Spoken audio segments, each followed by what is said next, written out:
It's a beat from Barnzy show, telling all they know. Bringing stories in a million years, they were on the road. Couple laughs, all the good and bad memories. Chris became a senior. Getting pretty old. Barnzy show, telling all they know. Bringing stories in a million years, they were on the road. Couple laughs, all the good and bad memories. Chris became a senior. Getting pretty old.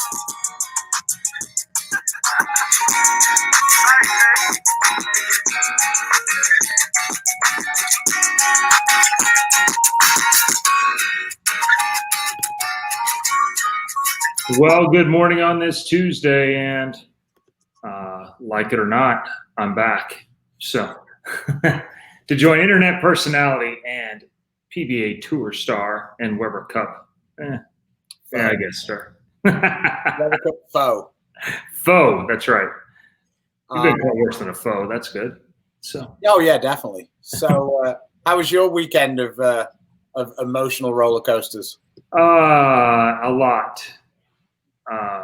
You think you're ready for your kids to head off, but yeah, maybe not as ready as I thought I was. So I think they were more ready to be away from me maybe than I was of them, ironically enough. And so. Yeah, I think that's that. Isn't that all kids until like they need their car fixed or something along those lines? Well, Troy's pretty smart. He kind of tries to keep me happy long enough to pay the bills. So he hasn't missed many. He hasn't missed much, that one. So let's do like a real brief roundup because I don't want to keep Daria waiting. But we had they had the Brad and Kyle Bonanza this weekend up in St. Louis area. So Brandy Branca ran wild in the Midnight Bowler Society deal. I don't know how much you've seen of that format, Chris, but they get 2 balls. Oh, no, I actually did not. So I'll be learning from you. Yeah, so they bowl what's effectively a huge pot game every game. I believe it was a $500 entry. It was paying $900 for first, but paying 4 people per game. Huh. All right. And the pattern was 38 feet of misery that looked like you couldn't play to the right at all. And you get 2 balls. And yes, that includes the spare ball if you want to register a spare ball.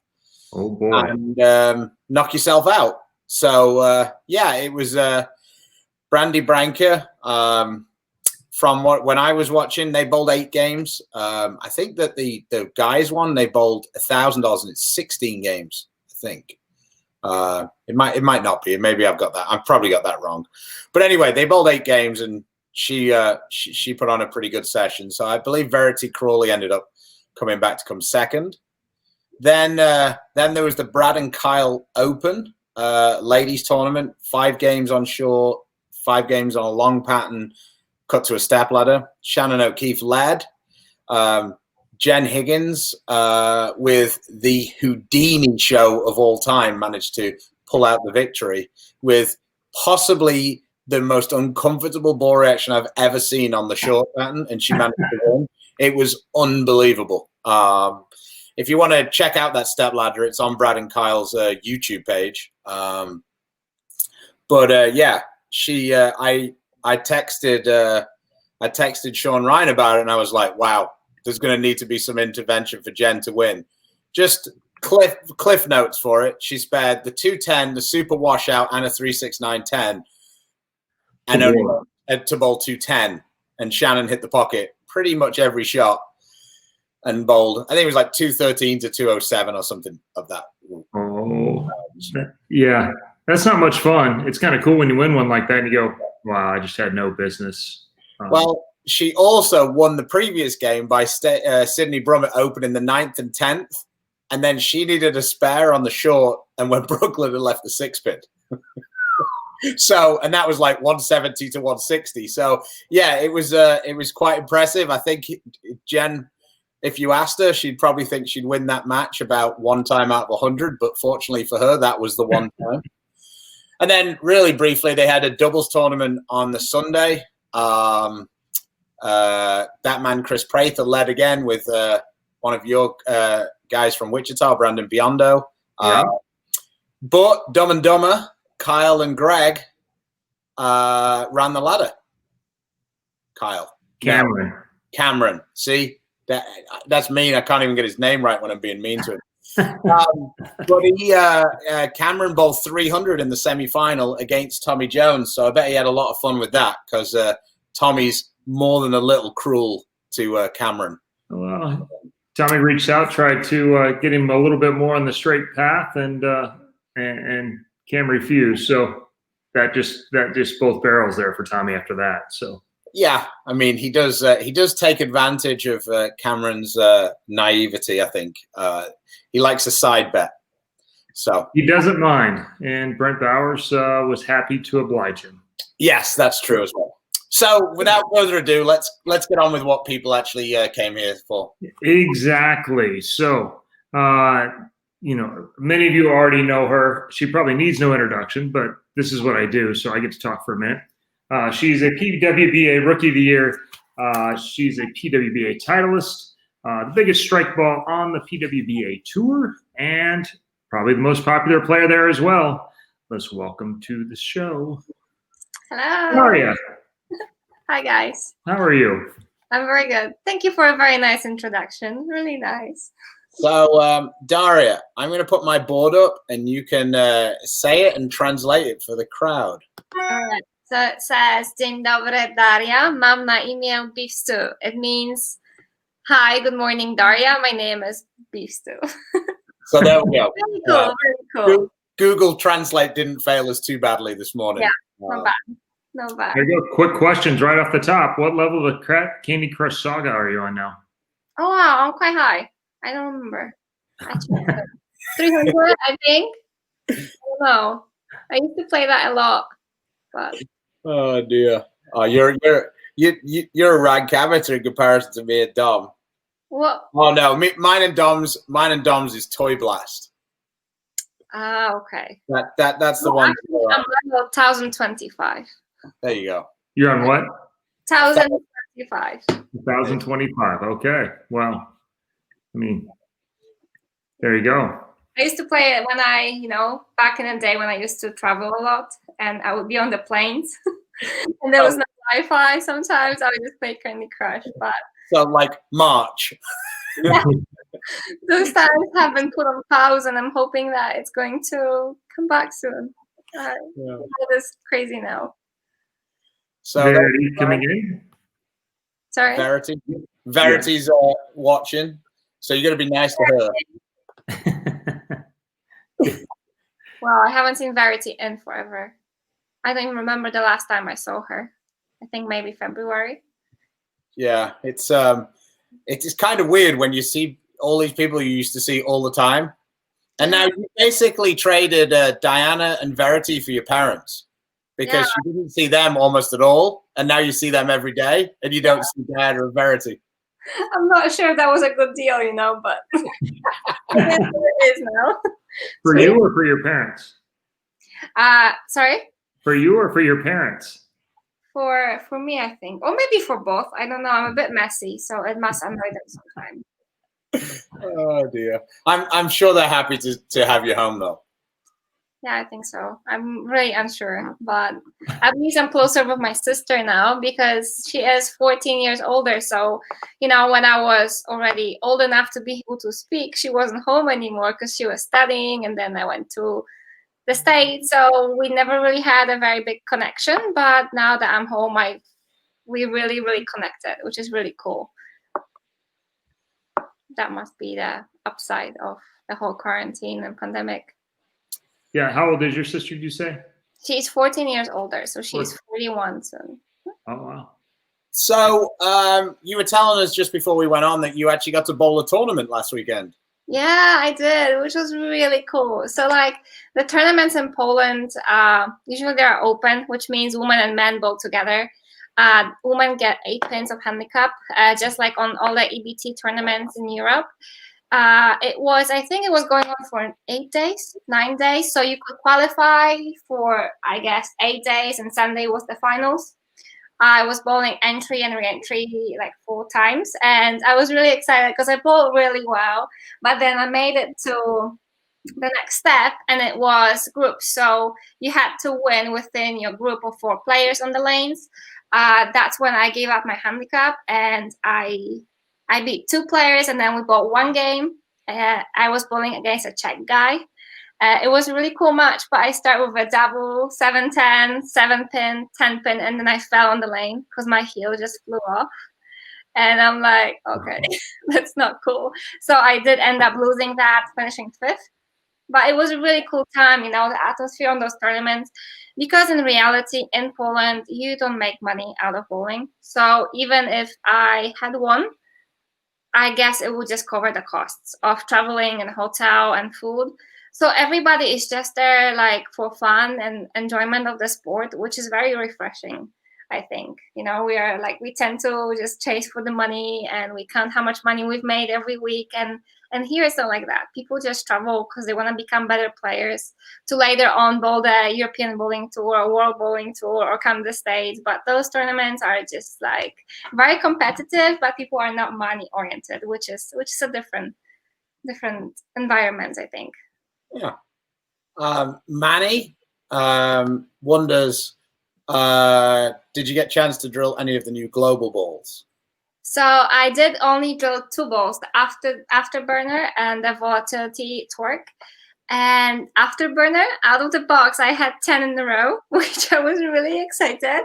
I finished 288, and it's really good. I drilled it pin down with a surface, so it gives me a lot of control, especially in the back, because usually all those shiny balls with smaller cores, this one has a very, very strong cover stock, what helps me blend the pattern really well, especially when it's wet and dry.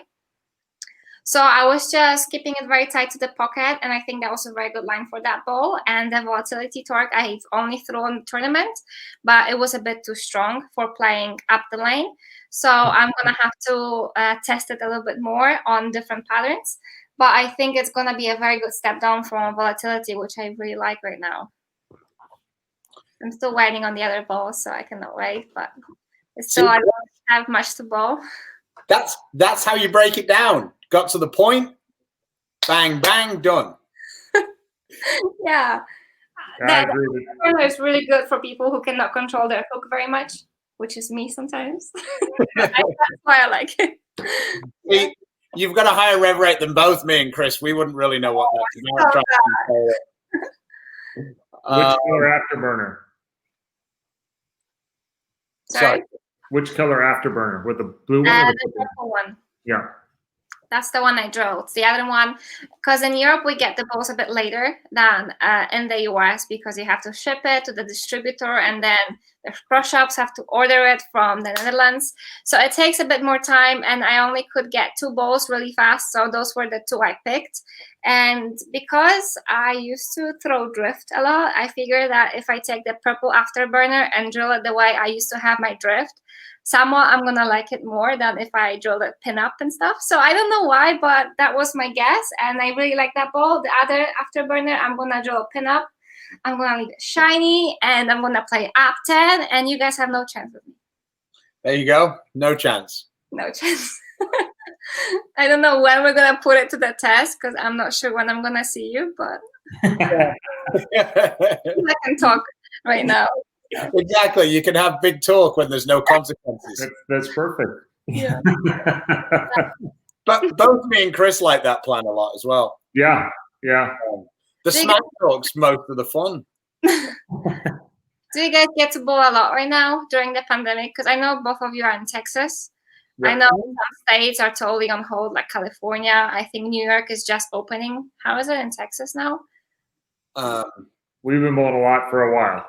Yeah, there's tournaments. We almost have to take the weekend off to not bowl. Okay.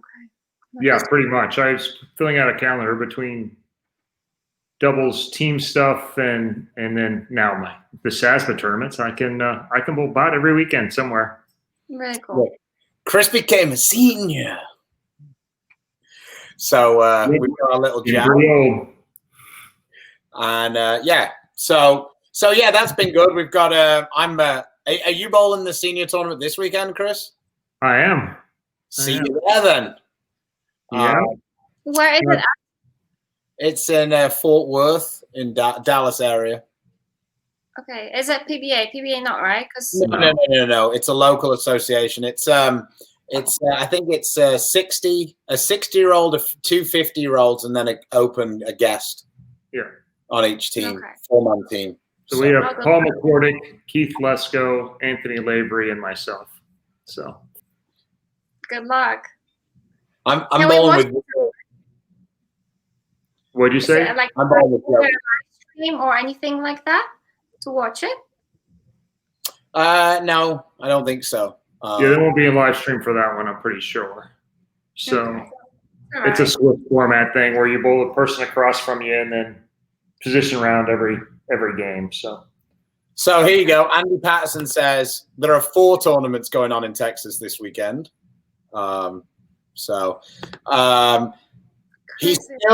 Giorgio still doesn't get a name. He's still Daria's boyfriend, won the non-champs. Wow. I really want him to have his banner say Daria's boyfriend. That would be awesome. Yeah, Gio's been bowling really well, so that's very cool. I'm a bit sad there is no like live stream I can watch, so it's only PBA live scoring, but it's really cool. It's really cool that there are tournaments. I'm really happy Gio is bowling so well, and yeah.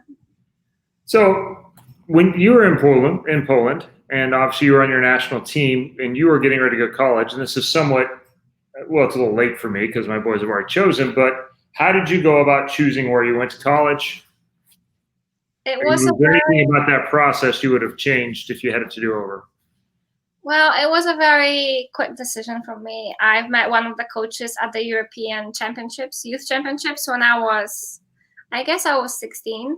And that's when Weber was just starting. And he told me like, hey, there is that Kegel Training Center. I was like, what is Kegel Training Center? And then he started explaining me there's a bowling, you can study whatever major you choose from that school, and you can be on the bowling team.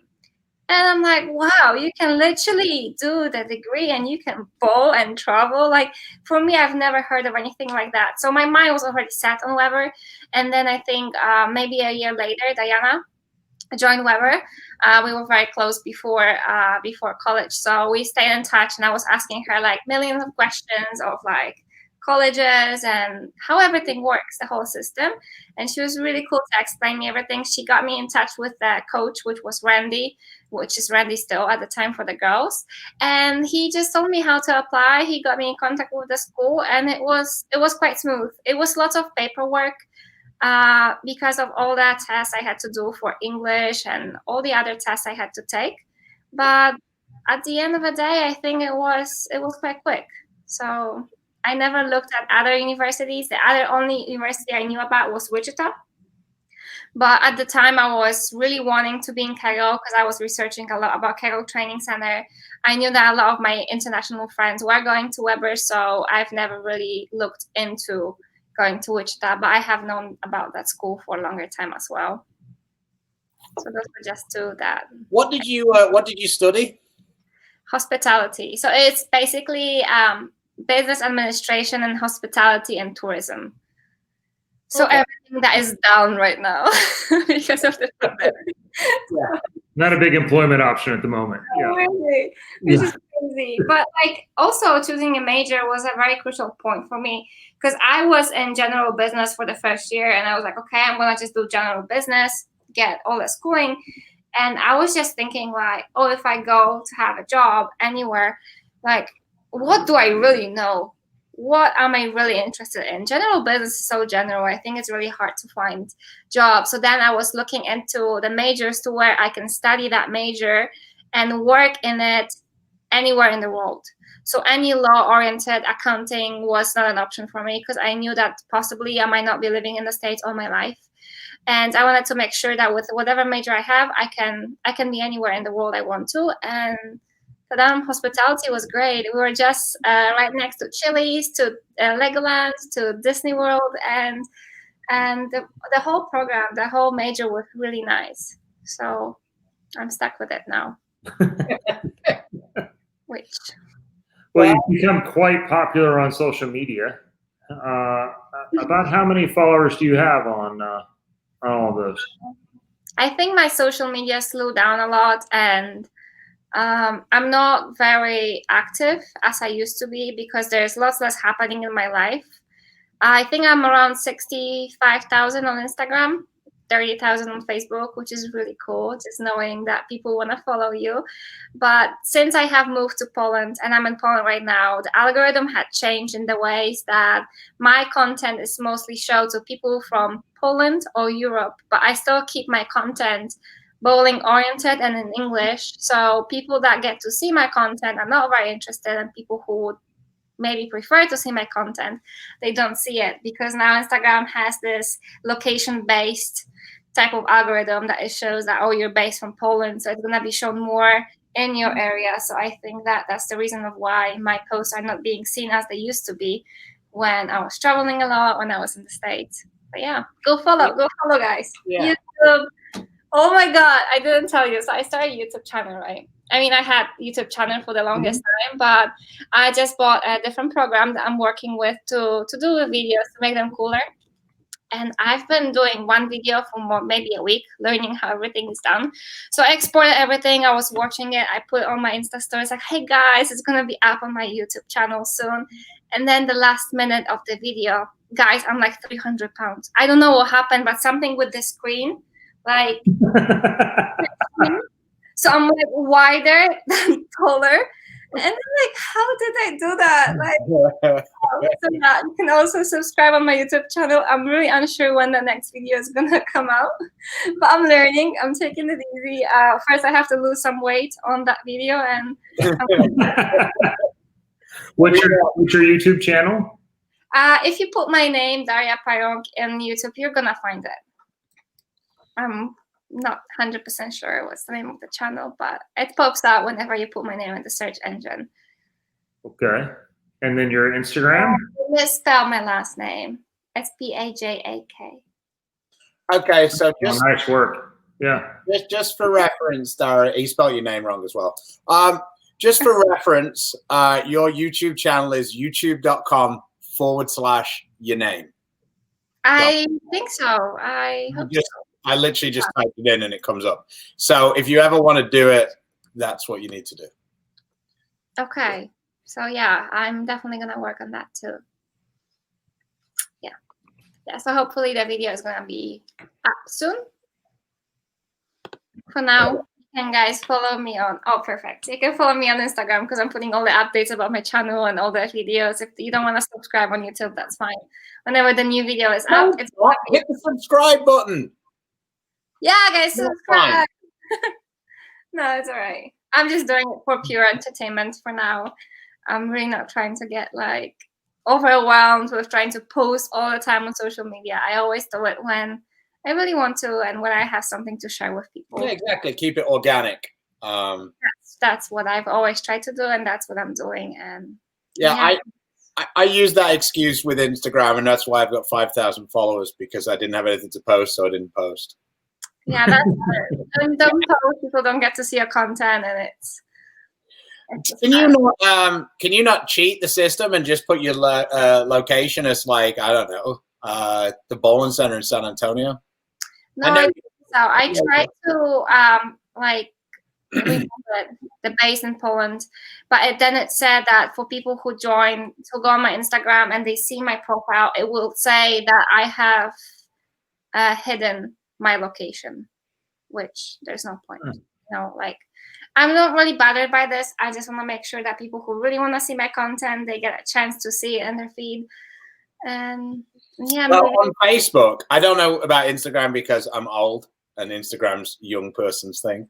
But on Facebook, you can do if you click on the follow button and you do follow first, that's the daddy follow. Then you get everything. You always see it. Oh, that's true. Then you see their content. But on the other hand, Stu, when are we gonna see your TikTok, huh? Oh well, TikTok got bought by TikTok. Trump's getting rid of TikTok. Thanks. No, there's no TikTok now. Trump saved me from having to do TikTok. I heard something. Is that true? Because I still see some people like putting TikToks on Instagram. So you cannot like log into the app, or how does that work? No, you can, but I guess it's like the end of August, I think it is. But, it is what it is. They'll probably change their mind. But right now, I think that Microsoft is going to buy TikTok in the States. Oh. So who knows? I guess there's one person who's really worried about it, and it's that chick who's got like 8 billion likes. Like, she'd probably quite like it if TikTok continued. Because I don't think that she's particularly omnipresent on the other. I think she's got like 1 million people on one, but she's got like 60 million on TikTok or something. 60 million followers. I mean, that's insane. I mean, think about that. She's got like 5 billion likes on videos. How many people are there on the earth? 8. She's almost going to like every person on the earth. It's crazy. But I think that the TikTok is going to stay around in some way, shape, or form. So that way, creative people can still, post on it. So there you go. The great and the good. Blair from Storm, our social media says, send her an email. She has some ideas for your Instagram. I think we can utilize hashtags to trick your location. Okay, Blair. I'm going to shoot you a message. Thank you. So, there you go. See? Beef and Barnzy. It's where connections happen. Saving me. Thank you so much. Here we go. We seriously need the trio together on the lane soon. Best trio in the world. When will he be back bowling stateside? Oh, thank you, Nicholas. I wish I knew. I get really frustrated when I get asked that question because I don't have an answer myself.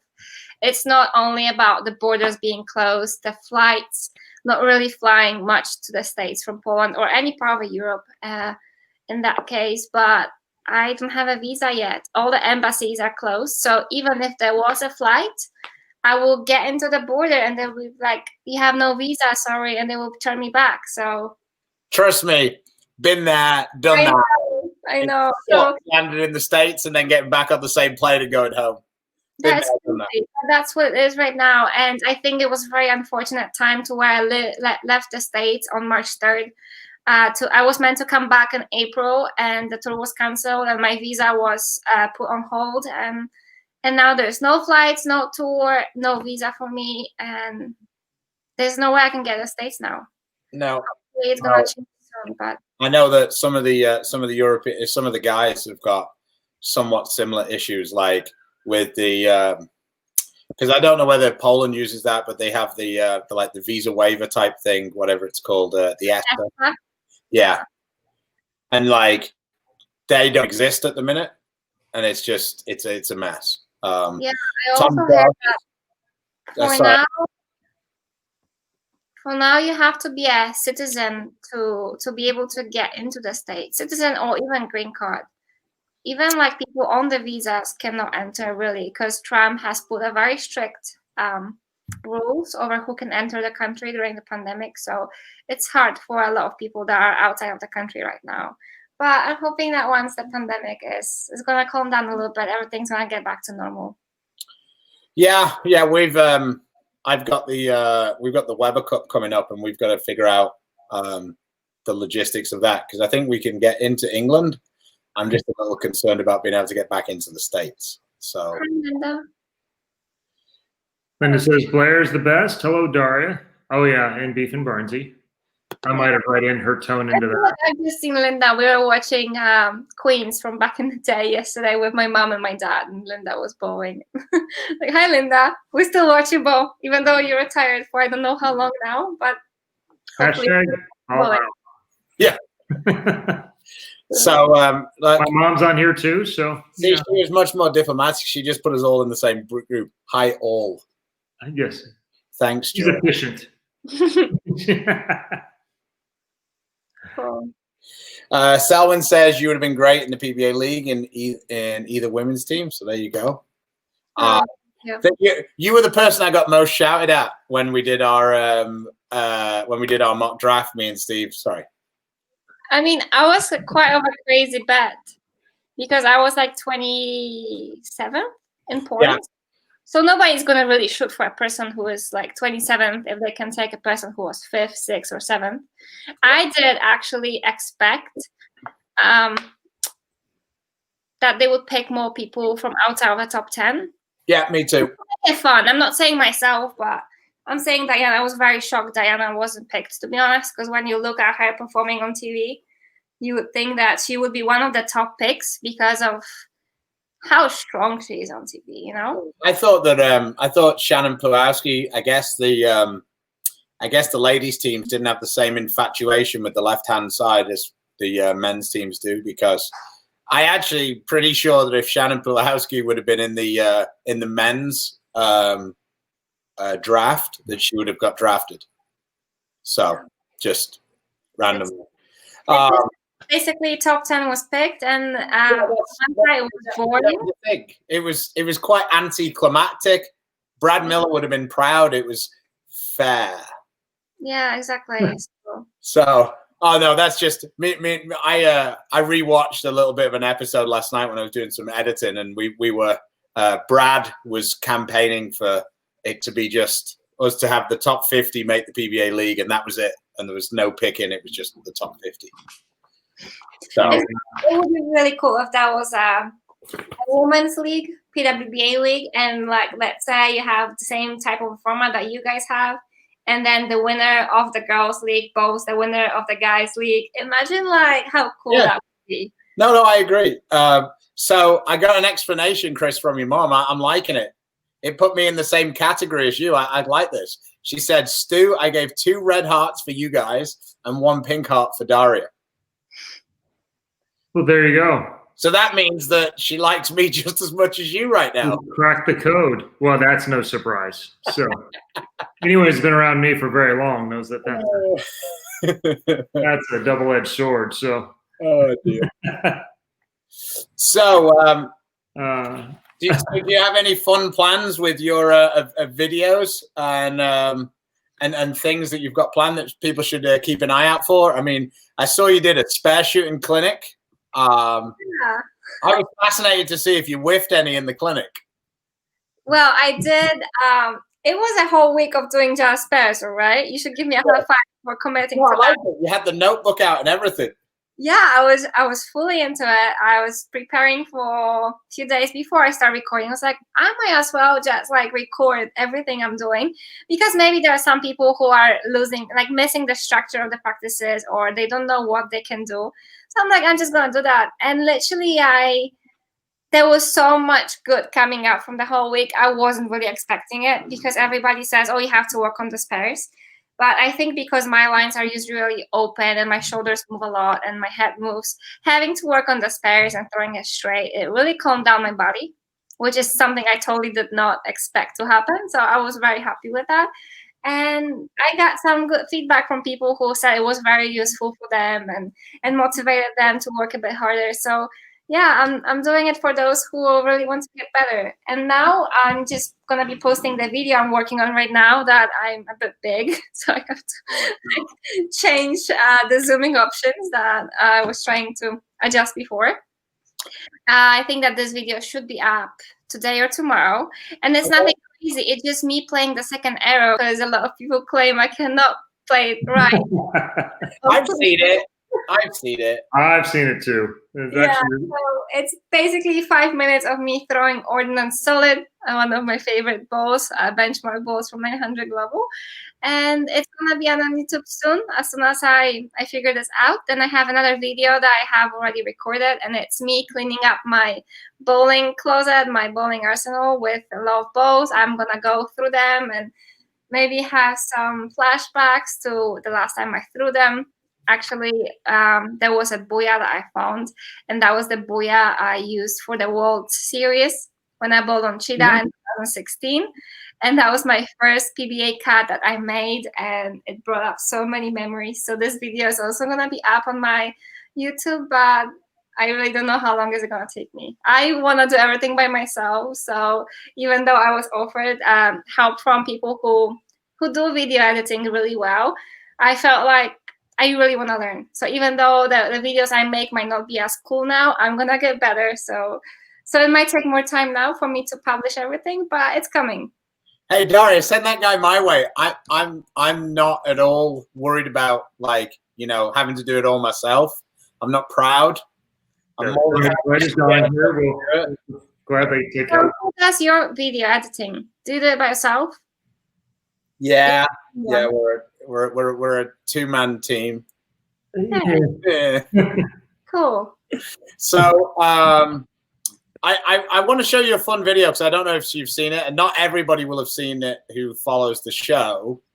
Okay. But the boys left this week, so Linda celebrated, and I don't know whether I think everybody gets to see Linda's Facebook. So Holy cow. right? You just left, Ryan.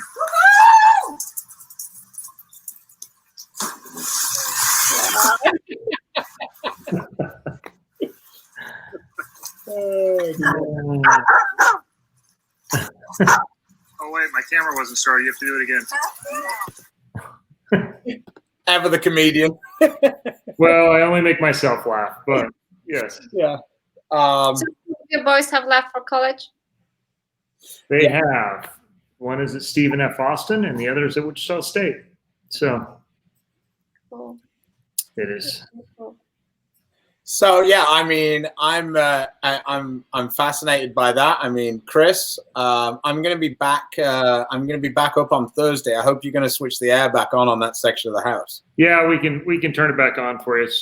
Troy might actually come back. They canceled his band camp, which he went early for. He actually doesn't start classes next Monday. Okay. Finishing up orientation, and so he might come back for a few days here. So we'll kick it back on. There's, Gotta get some of those clothes cleaned.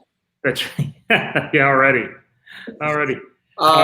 Tennille's asked, and she it'd be steal one of my 10 questions later. But who or what inspired you to be a PWBA athlete, and what would you say to inspire the next generation?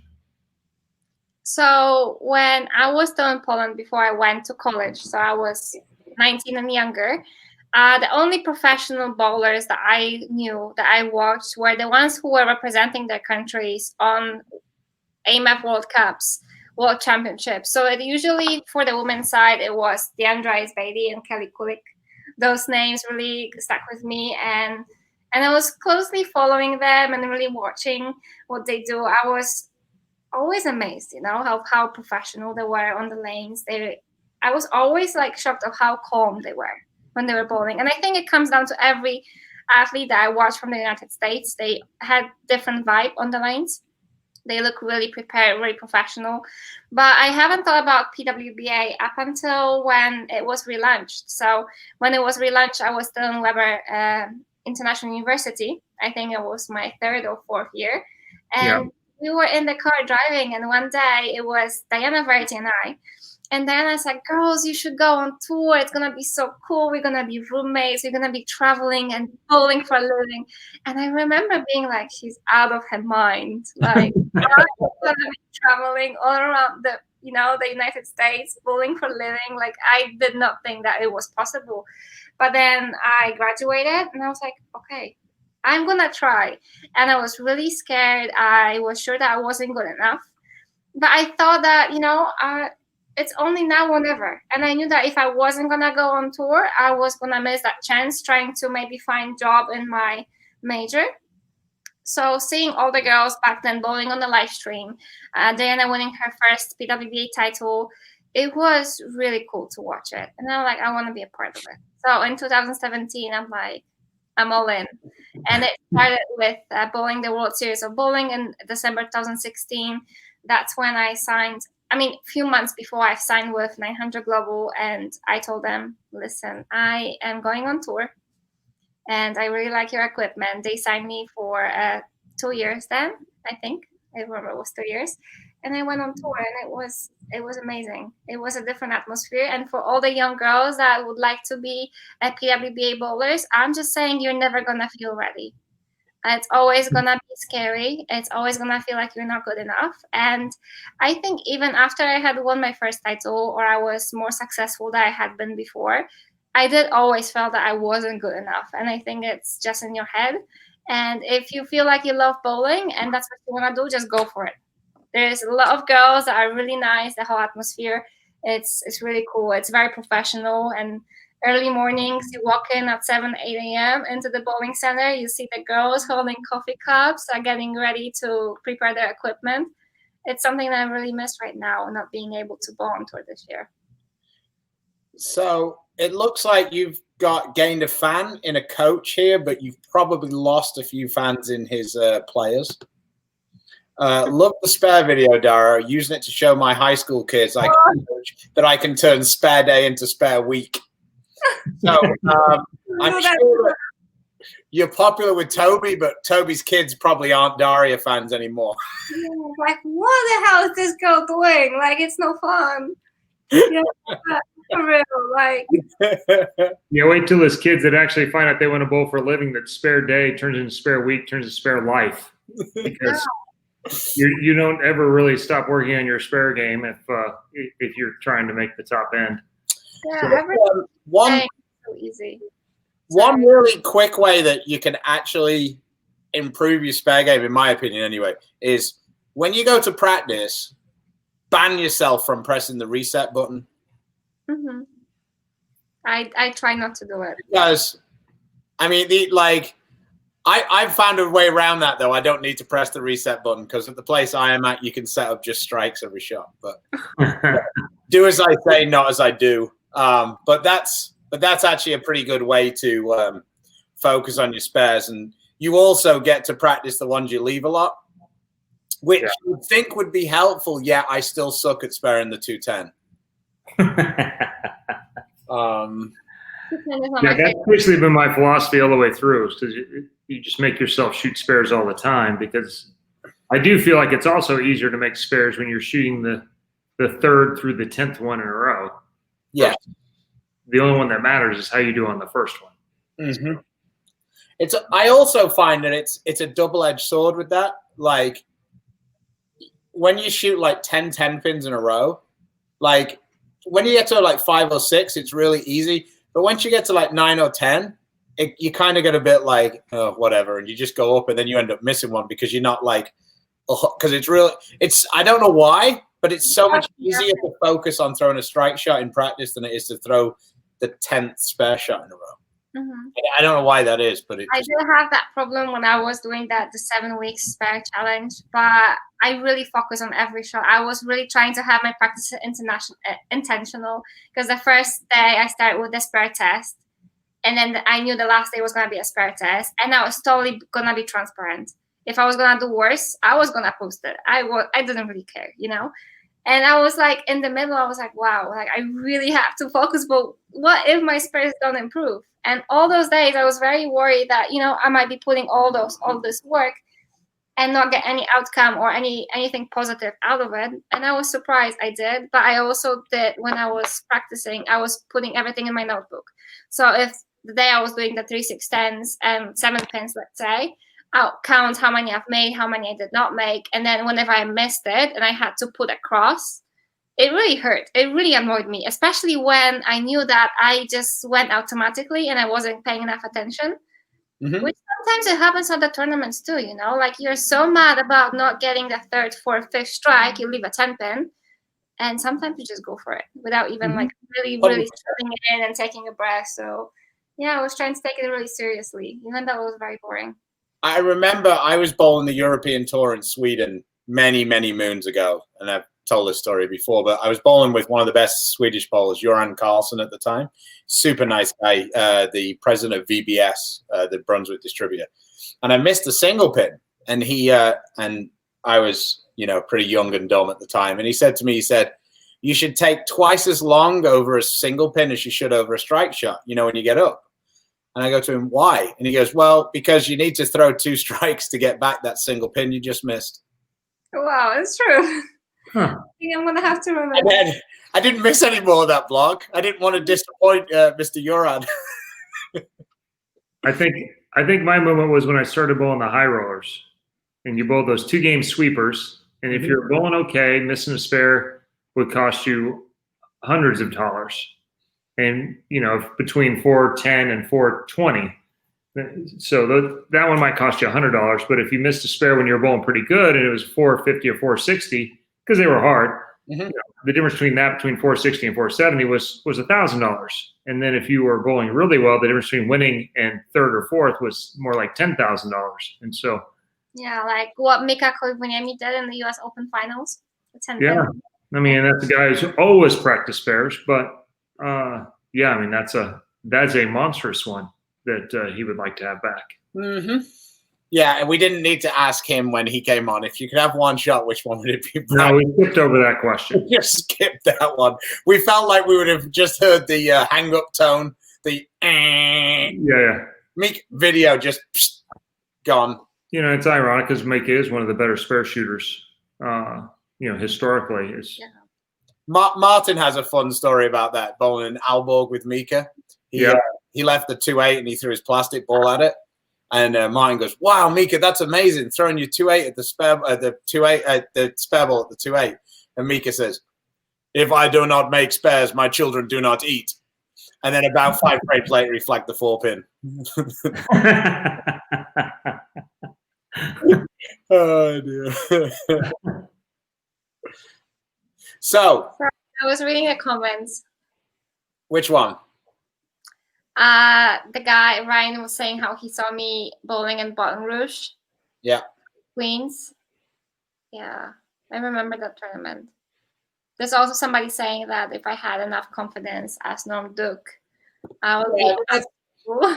That's impossible. Nobody's got as much confidence as Norm Duke. Norm Duke 5'4" and thinks he could knock out Muhammad Ali. Yeah. And to be fair, 40 titles.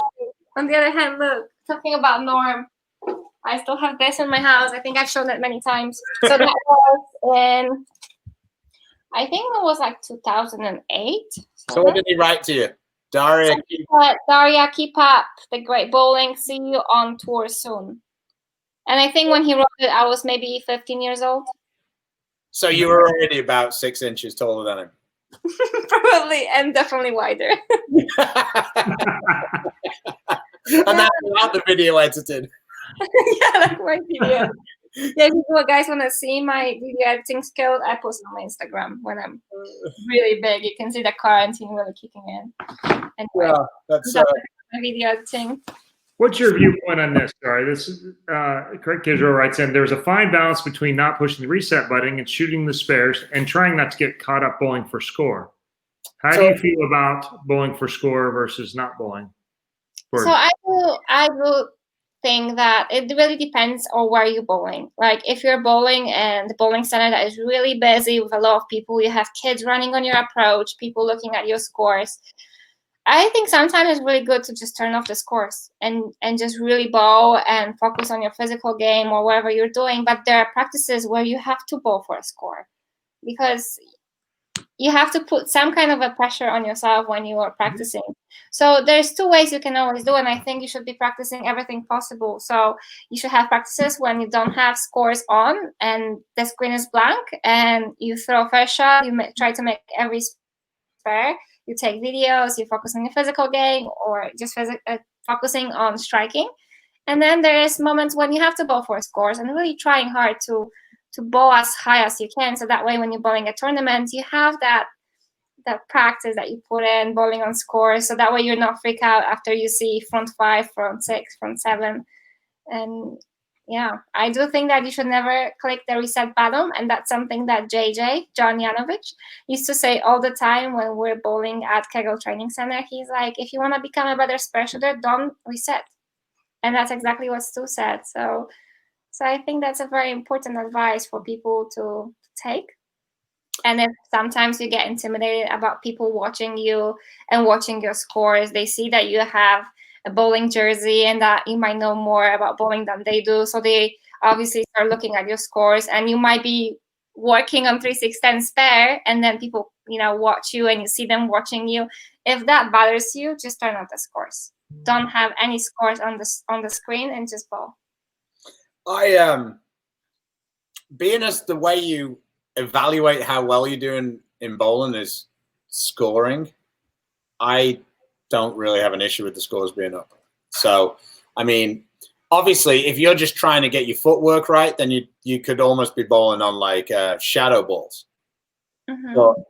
But the rest of the time, like I don't I also think from my point of view as well, like when I'm in the bowling center and I'm bowling and the scores are up, like I think it's cool for like from my point of view anyway, because I feel like it's nice to engage with like the general public who are there. Like, so if my scores are up, they feel like they can relate to it because, you know, that's how they bowl. Whereas if you're just, you know, you haven't got the scores on and like they don't really know what's going on and they don't feel like they want to, you know, engage with you and stuff. And it's sometimes it's like those fun conversations you can have with someone, like, you know, a kid runs up like the other day and, you know, I had a good game up or whatever. And the kid runs up, oh my God, that's the highest score I've ever seen. Like, you know, it's fun because like, you know, it was a bit like they were having that argument about the guy with the 300s on Twitter and like how many 300s was good or whatever.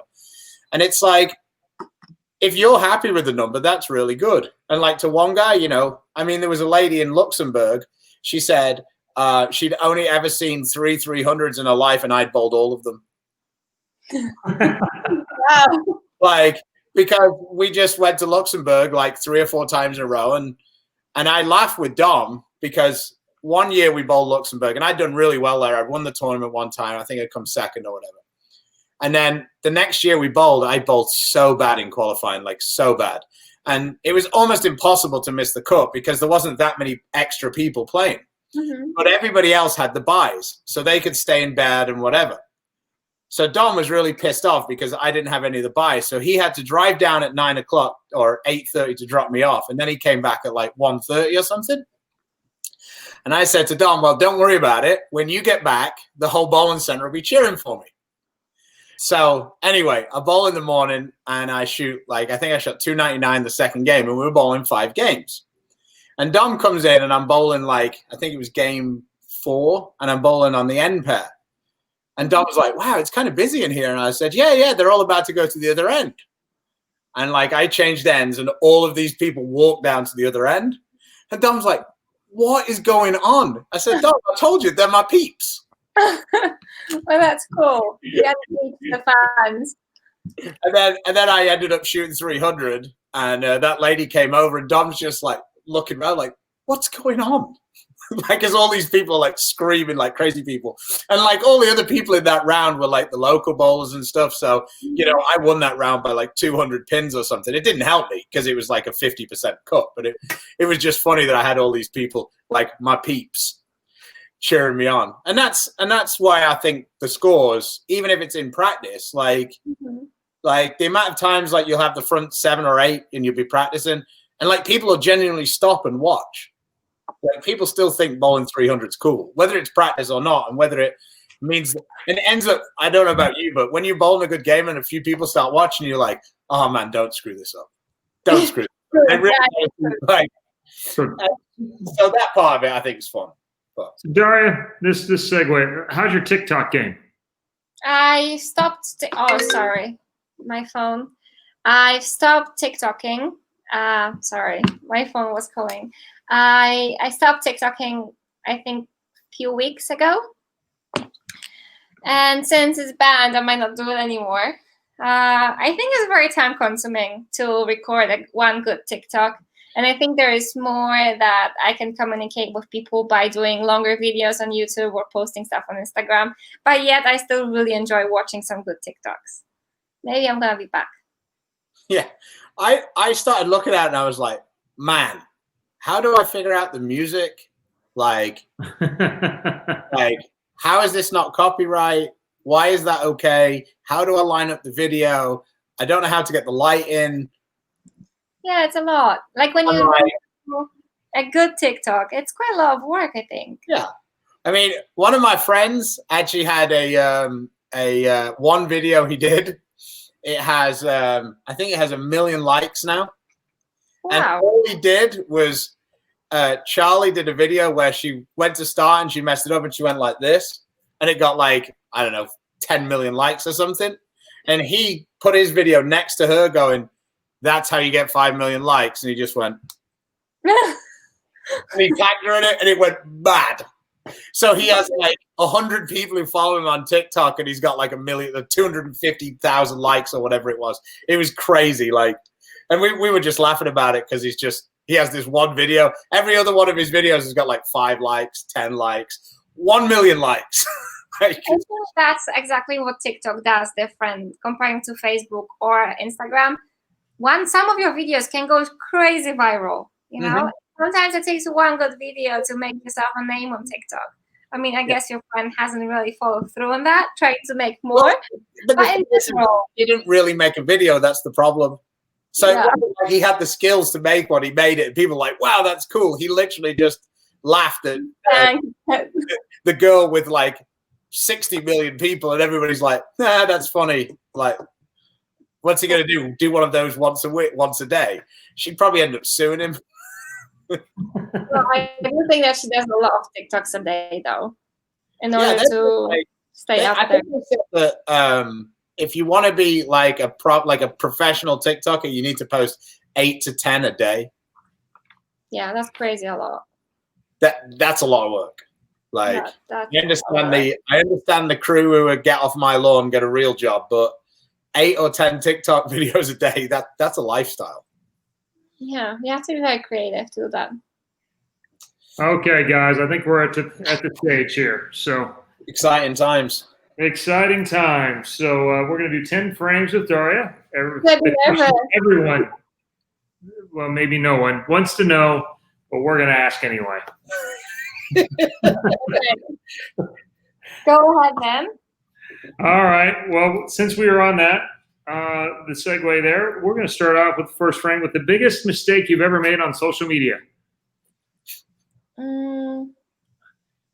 Wow, I don't know. There was one post that I had to delete because it got a lot of hate. It was when I was in Barcelona last year, and there was a Pride Month, and there was a lot of LGBT people with flags and stuff, and I posted a picture of a flag that I'm supporting LGBT, and it got so much hate that I decided to delete it. I'm not sure if that was the biggest mistake, but I was once told never to speak about religion or politics on social media, and I think that I should follow that advice.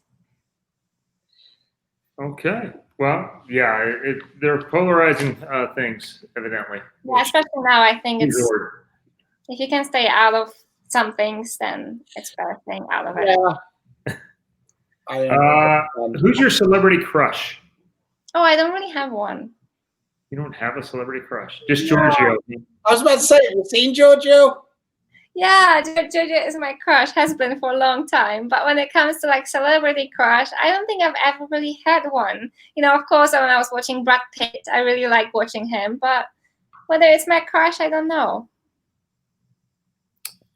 Something you want to do but have not. I don't know. I really want to go to volunteer in different countries and go for a week or two and volunteer with people who just don't have that easy in life as we do here in Europe or in the States. And that's something I really want to do, and I think I'm going to do it. And that's my 30th birthday plan with my best friend. We're gonna go to South Africa and do some cool things and help the world, you know. So Giorgio's watching. She better say that. Giorgio's so pretty. He's almost my celebrity crush. So Hey, the way he's going the last few weeks, he might be the celebrity crush. I'm telling you. Your favorite band or song while bowling? I used to listen a lot to Flipside someday, but now it's a variety of different songs. It really depends on what mood I'm in. Your favorite tour rep? Don't worry, I'm pretty sure he's not watching. So I really like working with Steven. Steven has been Steve Jacobs. He's been the one that's worked with me the longest since the very beginning. In fact, he was the one that he was the very first one. I bowled the US Open in 2016. I think you were there too, Chris. And that was his first day on job for Steve. And he was told like, oh, you have to deal with her now. And that was his first day on job. I was the first time bowling such a big event. So I think we bonded because of that. We've been there from the very beginning together. And I really like working with him. And I really do like working with you, Chris, but you never want to work with me. So. it's not True. For reference, on the men's tour, the favorite bull rep is Giorgio. Giorgio. Yeah, I like Oh, Giorgio too. Gio. People always Hear you make say Steven still makes me laugh. That incidentally is why we split up, because we had two people in the finals. Linda was one of them. You were the other one, and so we just split up, and it just worked out that way. Yeah, and I say Steven because I think that's the very first time when he introduced himself to me. He did say Steve, but I understood Steven, and he never bothered to correct me for the first few weeks until he was like, "Hey, but my name is Steve. Steven. I don't care anymore." You're Steven. I've told it like that so many times, and he never said a thing. I'm not gonna stop it.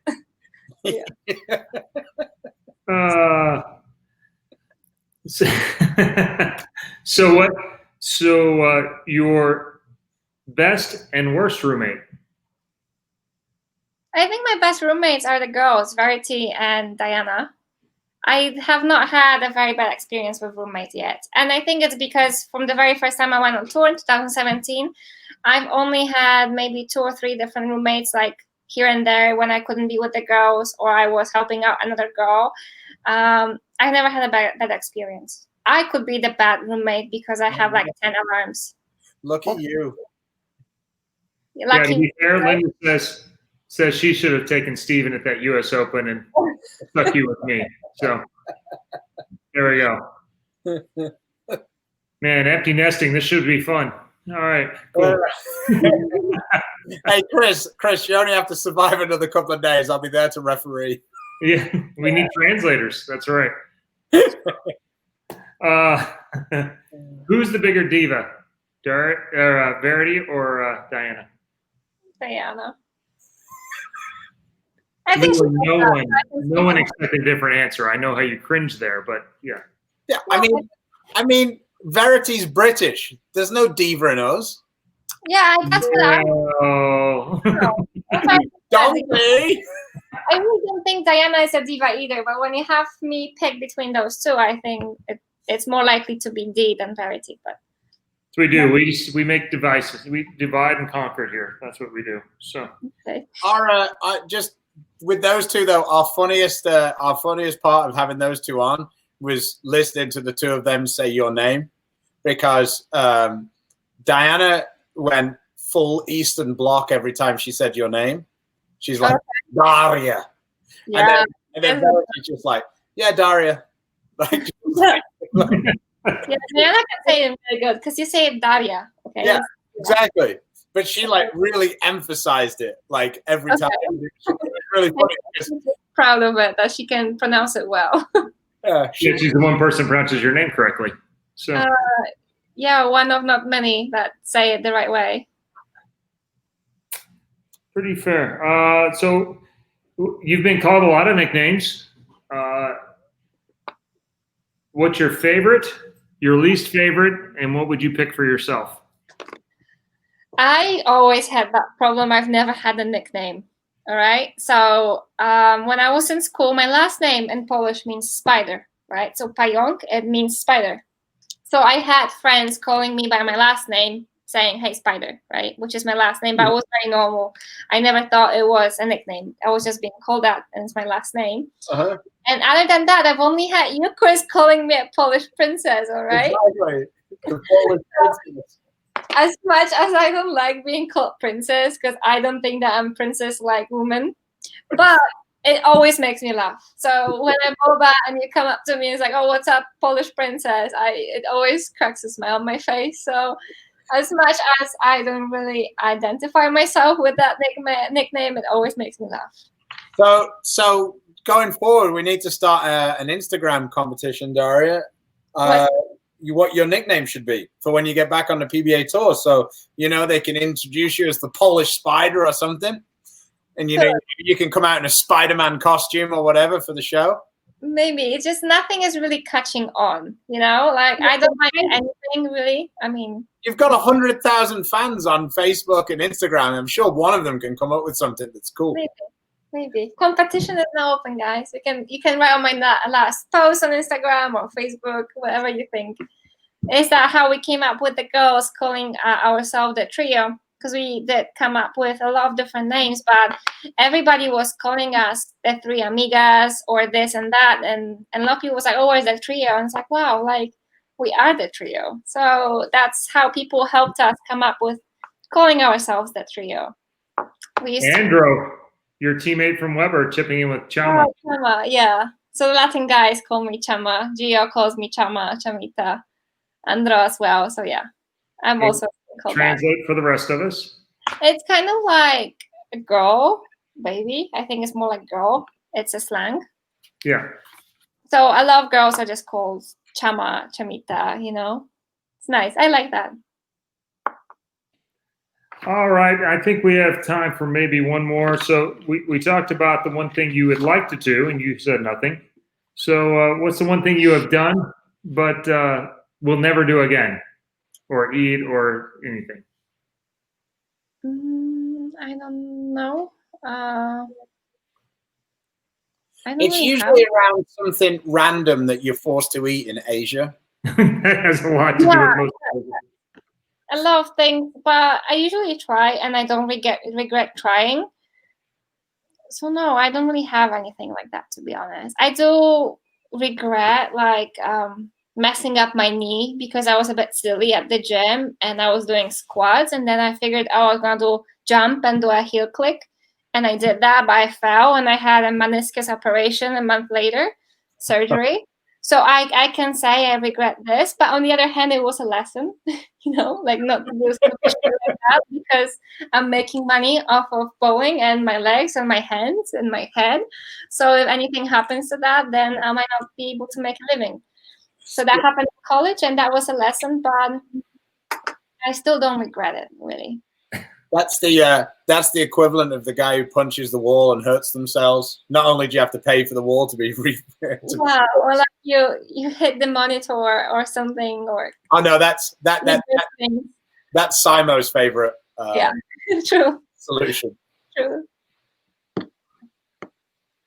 So there you go. Yeah, we got the Polish pink prowler. Apparently, it's a Sprider. It's a bit long. Imagine calling me that every time. It could be triple P. Yeah. 3P? I don't know. Well, I believe that that ends our chat. Our 10 frames with Daria. Not bad. There we go. Chris would need a drink every time he had a conversation with you if he went that way. Thank you, guys. It was a pleasure chatting with you, especially now that I'm in Europe. I don't get to see a lot of my friends. It's really good to see familiar faces, even through the screen. So thank you. And I think that the audience has definitely been happy to see you back, looking like you're doing quite well, even though you seem to be a little bit like depressed by not being able to bowl so much. Yeah, but it's okay. The time is gonna come. Yeah. Glad you're able to bowl again. New York did open back up yesterday. We're hoping for the same for Michigan and the entire left coast, with California, Oregon, and Washington being still closed down. Let's hope they open that up, because obviously if bowling centers in California close, they will never reopen with the cost of land there. So it'd be nice if that got started again. Yeah, for sure it would. I mean, the governor in Washington said bowling was done till 2021, so hopefully some things can change. Yeah, I mean, he's just going to close down the whole segment at that rate. So the whole industry. So looking forward to seeing ball videos from you, Daria, if you get them, and maybe we'll come on and have a chat. And we'll editing skills, I promise. That would be great. Like I said, lots of new balls coming out. Volatility you have, the afterburners. The purple one is a little more angular than the blue one, I think. And then the aspect, I think maybe the two best ones you haven't even thrown yet. So aspect, how do you think I should drill it? The aspect is that benchmark control ball. That's right in the middle. Stronger than the ordnance solid? Yes. Compare stronger. Yep. Yep. Stronger cover, much more mid lane, and then the honey badgers are stronger than the badger line before. So Here you go. Give Chris a confidence boost. He asked Daria doubles partner Stu or Chris. It's okay, Daria. You don't need to break my heart. Just say Chris and we'll move on. Yeah, I think it's gonna be Chris because we throw the same balls. It would be a lot easier to read off each other. the only reason I've worked with Chris before, and I think it would be really cool. And then, he'd burn a spot to the right for you. no, because remember, I'm gonna put Starfights on my afterburner, and I'm gonna kill you both playing up 10. Yeah, okay. When we met Daria didn't like to move left. There's a misnomer that she only likes to play left, and actually she didn't ever want to play left. She always wanted to play straight, and that's what she's had to work on the most, is actually moving left and opening up the lane. That is true. I was always afraid to move too far left and then to 10, so I would just big 4 instead.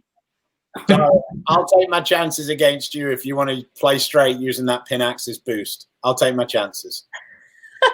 I don't have it anymore because of the new rule to where you cannot have an extra hole. My 1-inch boost is not strong enough without the hole. So I was about to say probably for the best. Doing you a favor, I think, maybe. Tell Steven. The afterburners, I think, are better than the boosts anyway. So I think I think we're all in pretty good shape here. The first of the new balls coming out in August are all very different from each other, and so far I haven't had to do anything trick wise to fill out a line with them. So always a pretty good sign. All right, let's call it, Chris.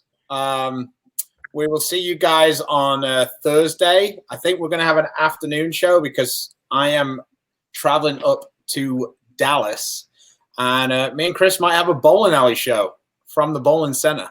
So, yeah, that's our plan so far. I'm going to take my son to an appointment in the morning, and then I'm going to get in the car and drive up. So probably somewhere around 2 o'clock, I would think. There we go. All right.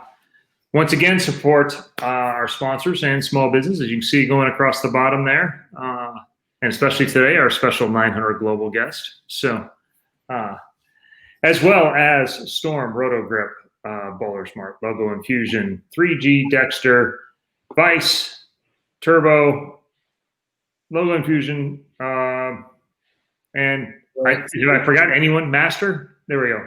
Bowler Smart. Bowler Smart. There, right there on the bottom. Got it. Yeah. So, all right. See you later. Take it easy. Have a good one, guys. All right. Stay safe. Bye.